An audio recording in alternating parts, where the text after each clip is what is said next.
And now we're going to make our nut milk, nutritious nut milk.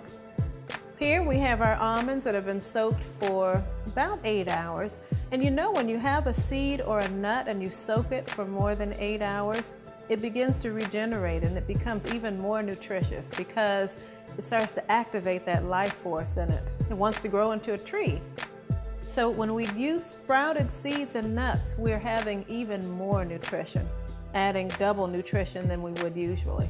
And many times you cut down on the fat as well because it begins to lower the fat amount in the food as well, and it brings up the nutrients. So what we have here with our sprouted almonds, we also have some agave nectar to sweeten the milk if you so choose, and a pinch of salt. You always, when you're going to sweeten something, you always add a little bit of salt to balance it out. You notice how if you leave the salt out, there's quite a difference there. Try it and experiment for yourself so you can see the difference. And right here we have 2 cups of water inside of our blender because that's what we're going to use to grind up the nuts and create this delicious milk. A lot of people are actually quite sensitive to soy products, so this is a wonderful alternative. So no, you're not limited with just soy. So what I'm going to do here is grind these nuts up, and usually it takes about 2 minutes to get it to the point where it is a milk, and then we're going to strain it here. I have this bowl, and then I'm going to strain it through this colander through some cheesecloth. And depending on how thick you like your milk or how thin you like your milk, you'd add more cheesecloth or less. So I'm going to start this and grind.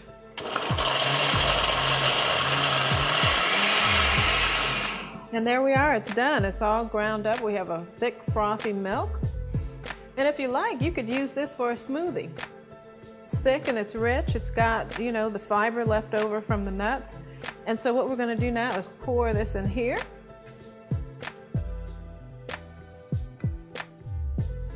And we're going to strain it because we want to use it for a little bit of a thinner, because we're going to create a chai tea that's made with this almond nut milk. So we want it a little bit thinner.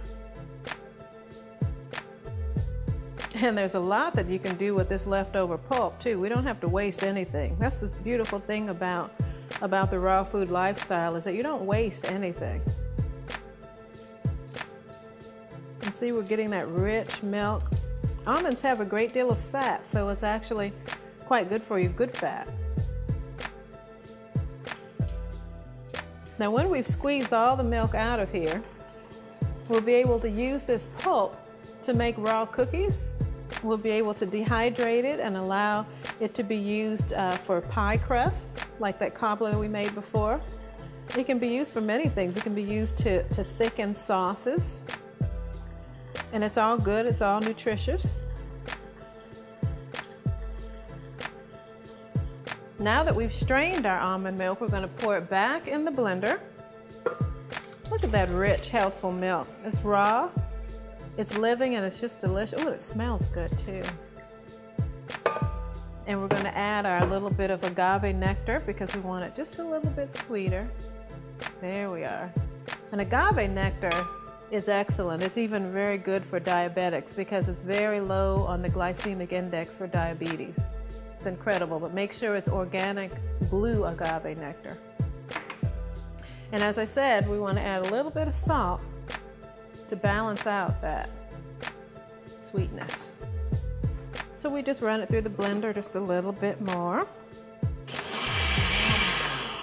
And that's it. And at this point you could add carob or cocoa or whatever flavorings you want. You could create a smoothie. You could put a banana in there, some strawberries, some more healthy food for the mind, body, and soul, and it's just that simple.